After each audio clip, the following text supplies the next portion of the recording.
떼가지고 국민들한테 공고를 했느냐.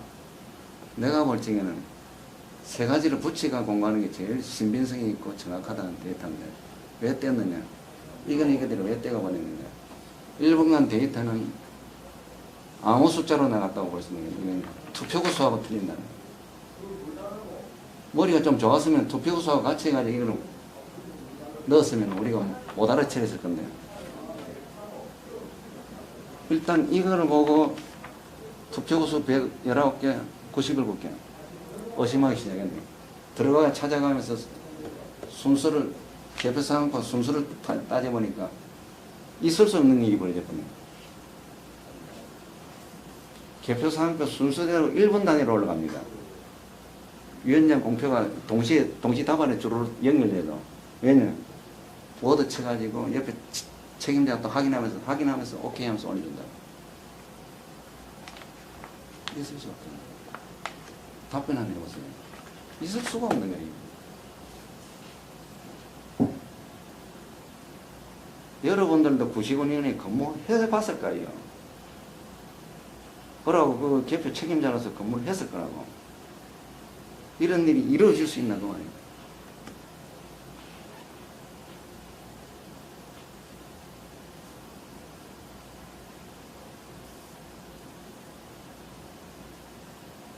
그렇게 개표 방송 따로 실지 개표 공표되는 거 따로 들어간다.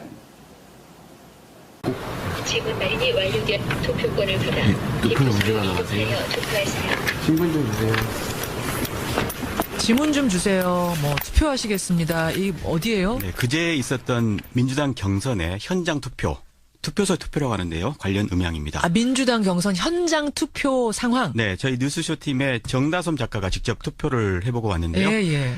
또 대선 본선도 벌써 47일 앞으로 다가왔죠. 그렇죠. 그래서 오늘은 경선과 본선의 투표와 개표에 무슨 문제가 없는지 살펴보려고 합니다. 대선 경선과 본선의 투개표 문제. 네. 여기서 문제가 있으면 이거는 보통 문제가 아닌데요. 도대체 그렇죠. 어떻게 짚어보셨을지 하나하나 얘기 풀어보죠. 민주당 경선 이야기부터 해보죠. 예.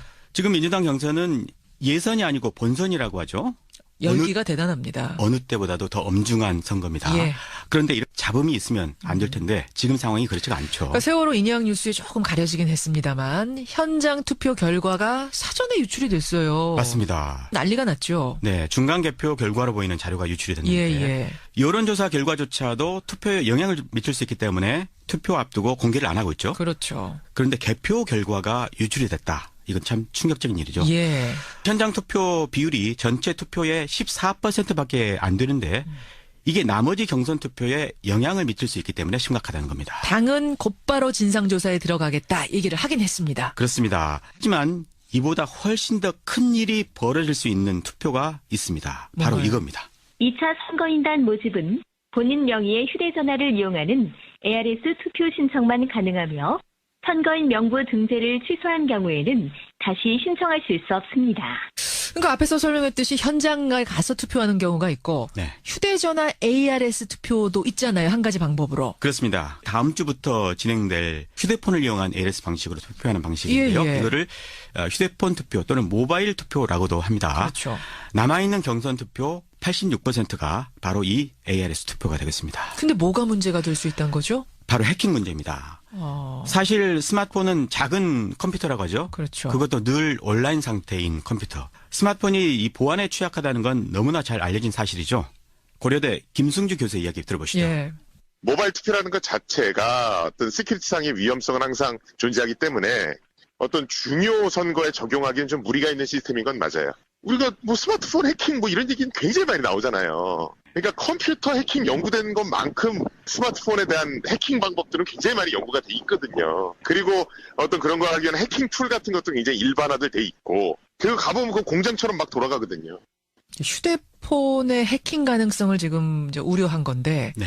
근데 경선을 ARS 투표로 한 게 이번이 처음은 아니잖아요. 2012년 그 경선 때도 있었습니다. 했었습니다. 물론 그때는 해킹 이슈도 없었죠. 예. 하지만 그때는 예선, 지금은 사실상 본선. 해킹의 유혹이 훨씬 더 큰 선거라는 게 다른 거죠. 그럼 외국에서도 본선을 스마트폰으로 투표하는 나라는 없습니까? 거의 없습니다. 다만 스위스의 일부 주에서 휴대폰 투표를 한다고 합니다. 그래요? 하지만 거기는 예선이 아니라 본선입니다. 따라서 중앙선관위 같은 국가 조직이 달라붙어서 보안 대응 체제를 마련하고 진행을 하는 거죠. 그러니까 해킹에 대한 것을 대응 체제를 만들어 놓고 진행하는 거다. 그렇습니다. 민주당도 그런 준비를 하지 않았을까요? 민주당 경선 룰이 정해진 게 올해 1월 26일이었거든요. 예. 그리고 2월 15일에 경선 참가자 모집을 했습니다. 예. 겨우 20일간 준비를 한 건데요. 이런 보안 문제를 대비할 시간은 아니었죠.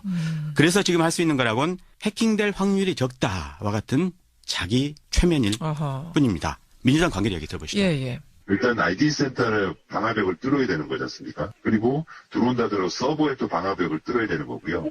들어와서 또 그 프로그램을 건드려야 되는 건데 그렇게까지 할 수 있는 사람은 세계에서 몇 명밖에 없을 것 같고요. 그렇게까지 할 수 있는 사람이 세계에 몇 명이나 있겠는가? 그러니까 걱정하지 말라 이런 건데 예. 어때요? 이 사람 말대로 설사 민주당 쪽 서버는 이 방어벽이 튼튼하다고 해도요. 예. 문제는 앞서 전문가가 지적한 대로 유권자 쪽의 스마트폰은 해킹에 무방비로 노출돼 있다는 게 문제가 되겠습니다. 그러면 중앙선관위가 나서서 관리를 좀 해주면 외국처럼 네. 그러면 좀 안심할 수 있으려나요? 그렇겠죠. 선관위야말로 그런 일을 전문적으로 하는 국가기관이니까요. 그렇죠. 하지만 선관위는 종이로 하는 현장 투표는 관리를 하지만요. 예. 휴대폰 관리는 관여하지 않고 있습니다. 우리의 선관위는 휴대폰까지는 신경 못 쓴다는 거군요. 민주당에서 선관위는 빠지라고 한 겁니다. 아하. 그래서 두 개의 사설업체가 지금 민주당 선관위 역할을 대행을 하고 있는 겁니다. 안 그래도 지금 민주당 경선이 과열인데 이렇게 보안 문제를 지적하고 나서면 안전 문제가 취약하다라는 문제가 제기가 되면 선거 결과의 권위 문제까지도 이어지는 그런 거네요. 문제가 있을 수 있죠. 물론 경선 결과에 대해서는 후보자들 간에 승복 사약이 있었습니다. 예. 하지만 이런 보안 사고가 났을 때 어떻게 검증할 건지 그에 대한 구체적 논의는 없었던 걸로 확인이 그래요. 됐습니다.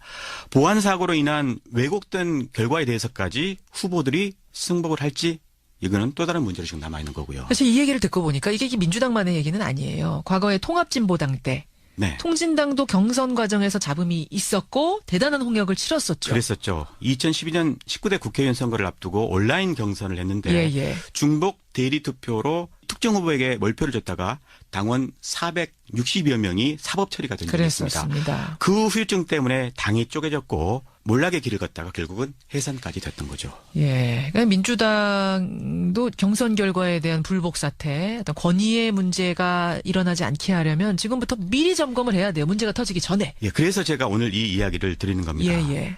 그리고 불복 문제와 관련해서 또 하나 생각해 볼 만한 게요. 바로 대선 본선 이야기입니다. 아까 전에 경선하고 본선의 투개표 문제 보자고 권민철 기자 그러셨잖아요. 그랬었죠. 자, 그럼 지금부터는 본선의 투개표 문제로 넘어가 보죠. 본선은 종이로 투표를 하니까 이 보안 문제에 거론할 건 없고요. 다만 개표 문제를 보려고 합니다. 대선의 개표 문제는 그동안에도 논란이 쭉 되오지 않았습니까? 네, 18대 대선 개표에 조작이 있었다. 그런 주장이 있었죠. 그렇죠. 급기야 이 문제가 국회 본회의 때도 거론이 되게 됐고요. 재작년 10월 대정부 질문에서 이 강동원 의원과 황교안 총리 간 공방 먼저 들어보시죠. 예. 총리, 개표 조작이라는 말씀 들어본 사실이 있습니까? 지금 의원님 말씀하신 내용은 사실과 다른 부분이 많습니다. 이 방송을 전 내가 사람도 책임져요. 보고 국민들도 보고 있습니다. 자, 거기에 사실과 다른 말씀들을 하시는 부분은 조금 자중해 주셨으면 좋겠습니다. 자 보세요. 개표 조작은 있을 수도 없고 있어서도 안 되는 거예요. 있을 수도 없고 있지도 않았습니다. 자, 그런데 전국의 각 선거관에서 낱낱이 지금 밝혀지고 있어요. 이 정확히 뭐가 문제였죠? 우리나라 개표 방식은요. 투표가 끝나면 곧바로 개표하지 않고 투표함을 한데 모아서 옮겨가지고 예. 한꺼번에 개표를 하죠. 그렇죠. 개표 분량이 많아지니까 투표 용지를 기호별로 분류해주는 기계가 필요했고 사실 예. 그거를 또 도입을 했습니다. 문제는 이 기계 투표지 분류기라고 하는데 예. 이 기계가 분류를 못하는 표들이 적지 않게 나온 겁니다. 어허. 18대 대선 때에도요. 이 미분류표가 112만 표나 나왔습니다. 이 기계만 믿고 사람들이 검표를 소홀히 했던 거죠. 또 개표 관련 기록상의 오류, 또 개표 규정 위반 이런 사례가 상당수가 발견이 되면서 예. 개표 부정 소리가 나왔던 겁니다. 그래서 소송까지 가고 그러지 않았어요? 대선 무효 소송이 있었어요. 그리고 정보 공개 관련 소송도 있었고 이런 소송만 30여 건이 있었습니다. 30여 건이. 특히 일부는 과격한 주장을 하다가 구속되기까지 했고요. 예. 크게 알려지지는 않았지만 사회적으로 큰 비용을 치렀던 겁니다. 그러네요. 문제는 올해 개표 때도 비슷한 일이 벌어질 가능성이 크다는 겁니다. 대선까지는 아직 40일 넘게 남았는데 미리 어떻게 이렇게 단정적으로 말씀하세요? 개표 과정이 달라진 게 없기 때문입니다. 아하. 만약에요. 민주당에서 대통령이 나온다면 올해는 보수 진영에서 같은 문제를 제기할 수도 있다. 그렇습니다. 박근혜 전 대통령 탄핵 심판 대리인 맡았던 소석구 변호사 있죠. 예. 이분의 이야기 한번 들어보시죠. 제대로 검사를 해야 하는데 검사를 소홀히 하면 결과는 또 마찬가지 실수가 벌어질 위험이 있다는 것을 경고하는 거죠. 지켜지지 않고 전자개표제 이전해가 했다면 이거 선거 개표 부정에 대해서는 상당히 강력하게 문제 소송이 들어갈 수 있죠. 얼마든지. 승복할 수 없죠. 만약에 그런 식으로 개표가 철저히 관리 안 되면. 이게 지금 서석구 변호사 말이에요? 그렇습니다. 그래요? 서석구 변호사 똑같은 지금 문제 제기를 해왔던 분 중에 하나입니다. 그래요? 그러니까 지난 대선 같은 방식으로 개표를 하면 나는 소송 들어갈 수도 있다? 물론입니다. 우리 팀이시면? 예, 그렇습니다. 그럼 어떻게 해야 된다는 거예요? 투표소에서 개표하면은 될 겁니다. 투표소 개표? 네. 그럼 개표함을 옮기지 않고 투표 끝나면 그 자리에서 바로바로 소화하자? 그렇습니다. 개표 시비는 개표 과정이 복잡해서 생기는 것들이거든요. 예. 그래서 가장 단순히 하자는 겁니다. 투표소에서 개표하면 개표 시간도 획기적으로 줄일 수 있고 예. 따라서 비용도 절약할 수가 있습니다. 앞서 말씀드린 이 사회적 비용도 물론 줄일 수 있고요. 그래서 민주당 송영길 의원이 이런 내용의 법률 개정안을 현재 제출한 상태입니다. 제출한 게 있군요. 그럼 지금까지는 그 자리에서 안 하고 중앙으로 다 모았던 이유는 뭡니까? 그것도 이유가 있으니까 모았을 거 아니에요. 만약에 투표 용지가 좀 애매한 경우 선관위 직원들이 직접 보고 나서 결정을 한다. 그러니까 일종의 전문성을 이야기를 하고 있는데 투표 용지의 가부를 판단하는 게 그리 전문적인 영역은 아니죠. 아니기 때문에 그냥 각 투표소에서 해도 된다. 이런 거군요. 그렇습니다. 다른 나라도 이렇게 한 나라가 있어요? 독일이라든가 프랑스, 스웨덴, 미국 같은 대부분의 선진국에서 바로 투표소 개표를 하고 있습니다. 자, 이제 그렇게 하자라고 법안은 제출이 됐는데 이번 대선 치러지기 전에 개정이 될까요? 그건 좀 어렵겠죠. 그렇죠. 다른 대안이 있겠습니까? 현실적인 대안도 없진 않습니다. 이 투표지 분류기를 지금처럼 사용을 하되 이 기계에서 이 전자개표로 인식할 만한 다른 기능은 모두 빼자는 겁니다. 무슨 말이에요, 그게? 18대 대선 때부터 이 문제를 주장해온 여수 솔샘교회 정병진 목사 이야기부터 들어보고 이야기하겠습니다. 예. 그대로 모든 그 개표 절차는 그대로 하되 한 가지만 안 하면 돼요. 투표지 분류기에 프린터기 장착돼 있잖아요. 그 프린터기 없애버리면 됩니다. 그러니까 프린터만 안 하면 돼요. 개표 상황표를 그냥 수기로 적게 만들면 선관위 주장한 대로 그냥 단순 분류 작업만 하는 기계가 돼요. 그렇게 하면은 수개표가 강화되죠, 당연히. 이게 무슨 말입니까? 좀 복잡한데요? 그 지금처럼 투표지 분류기에 의존하지 말고 가급적이면 사람이 들어가서 손으로 직접 개표를 하자 이런 이야기를 지금 하고 있는 겁니다. 그러면은 다 개표를 해서 분류를 사람 손으로 해놓은 다음에 그 기계로는 다시 한번 검사만 하자 이런 거예요? 검토만 하자? 분류는 투표지 분류기가 하고 나머지 과정은 사람이 하자는 겁니다. 애초에 분류만 해놓고 다시 다 일일이 사람이 수개표하자? 그렇습니다. 사실 현행 법에도 수개표를 하라 이렇게 돼 있었는데 지금 투표지 분류기를 도입을 하고 그렇기 때문에 이게 전자개표를 하고 있다라고 하는 의혹을 받고 있는 거죠. 그런 거군요. 그 의혹을 끊기 위해서라도 수개표를 강화하자 그런 취지입니다. 그럼 시간은 상당히 걸리고 뭐 좀 물리적인 힘은 들겠지만 이게 가장 정확하다 이 얘기인 거죠? 그렇습니다. 그래 근데 이게 이제 시행이 되려면 전자개표 부분을 좀 포기를 해야 된다는 얘기인데 유력 대선 주자들 생각도 중요할 것 같습니다. 후보들 생각 어떤가요? 문재인 이재명 후보는요. 투표소 개표에 찬성 의사를 이미 공개적으로 밝힌 바가 있습니다. 하지만 국민들이 관심만 있으면 후보들과 무관하게 실현이 될 수가 있겠죠. 대통령도 사실 국민들이 파면한 거니까요. 이 전자개표 문제 우리가 간과했던 문제에 대해서 대선 앞두고 다시 한번 생각해 봤습니다. 여러분은 어떻게 생각하십니까? 민주당 경선에서 지금 치러지고 있는 ARS 투표 문제도 관심 있게 보시고요. 본선도 마찬가지고 결과에 잡음이 없도록 우리가 미리미리 신경을 써야겠습니다. 생각할 거리를 던져주셨어요, 권민철 기자. 네. 수고하셨습니다. 이 전체 투표의 14%밖에 안 되는데 이게 나머지 경선 투표에 영향을 미칠 수 있기 때문에 심각하다는 겁니다. 당은 곧바로 진상조사에 들어가겠다 얘기를 하긴 했습니다. 그렇습니다. 하지만 이보다 훨씬 더 큰 일이 벌어질 수 있는 투표가 있습니다. 바로 뭔가요? 이겁니다. 2차 선거인단 모집은 본인 명의의 휴대전화를 이용하는 ARS 투표 신청만 가능하며 선거인 명부 등재를 취소한 경우에는 다시 신청하실 수 없습니다. 그러니까 앞에서 설명했듯이 현장에 가서 투표하는 경우가 있고 휴대전화 ARS 투표도 있잖아요. 한 가지 방법으로. 그렇습니다. 다음 주부터 진행될 휴대폰을 이용한 ARS 방식으로 투표하는 방식인데요. 이거를 휴대폰 투표 또는 모바일 투표라고도 합니다. 그렇죠. 남아있는 경선 투표 86%가 바로 이 ARS 투표가 되겠습니다. 근데 뭐가 문제가 될 수? 마찬가지로 이거는 넣었으면 우리가 못 알아차렸을 건데 일단 이거를 보고 투표구수 119개, 97개. 의심하기 시작했네. 들어가 찾아가면서 순서를, 개표 상황과 순서를 따져보니까 있을 수 없는 일이 벌어졌거든요. 개표 상황표 순서대로 1분 단위로 올라갑니다. 위원장 공표가 동시 답안에 주로 연결돼도, 왜냐면 워드 쳐가지고 옆에 책임자가 또 확인하면서 오케이 하면서 올려준다. 있을 수 없다. 답변 한번 해보세요. 있을 수가 없는 거예요. 여러분들도 구시군위원회 근무해봤을 거예요. 그러고 그 개표 책임자로서 근무를 했을 거라고. 이런 일이 이루어질 수 있나 그 말이에요.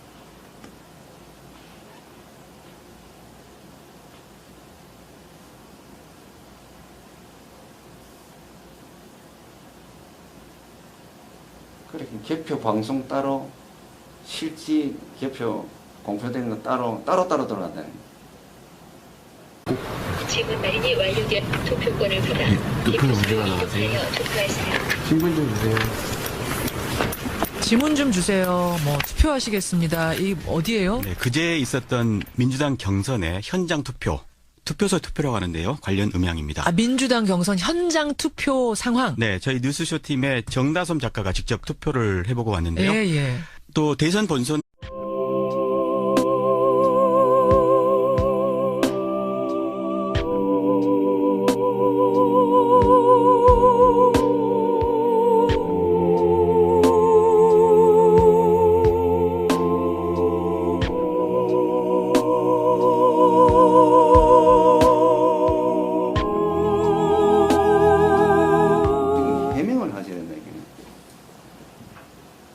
왜 이거를 세 가지를 떼가지고 국민들한테 공고를 했느냐. 내가 볼 적에는 세 가지를 붙이가 공고하는 게 제일 신빙성이 있고 정확하다는 데이터인데 왜 뗐느냐. 이건 이거대로 왜 떼가버렸느냐. 1분간 데이터는 아무 숫자로 나갔다고 볼 수 있는 게 이건 투표구수하고 틀린다는 거예요. 머리가 좀 좋았으면 투표구수하고 도 벌써 47일 앞으로 다가왔죠. 그렇죠. 그래서 오늘은 경선과 본선의 투표와 개표에 무슨 문제가 없는지 살펴보려고 합니다. 대선 경선과 본선의 투개표 문제. 네. 여기서 문제가 있으면 이거는 보통 문제가 아닌데요. 도대체 그렇죠. 어떻게 짚어보셨을지 하나하나 얘기 풀어보죠. 민주당 경선 이야기부터 해보죠. 예. 지금 민주당 경선은 예선이 아니고 본선이라고 하죠. 열기가 대단합니다. 어느 때보다도 더 엄중한 선거입니다. 예. 그런데 이렇게 잡음이 있으면 안 될 텐데 지금 상황이 그렇지가 않죠. 그러니까 세월호 인양 뉴스에 조금 가려지긴 했습니다만 현장 투표 결과가 사전에 유출이 됐어요. 맞습니다. 난리가 났죠. 네, 중간 개표 결과로 보이는 자료가 유출이 됐는데 예. 여론조사 결과조차도 투표에 영향을 미칠 수 있기 때문에 투표 앞두고 공개를 안 하고 있죠. 그렇죠. 그런데 개표 결과가 유출이 됐다. 이건 참 충격적인 일이죠. 예. 현장 투표 비율이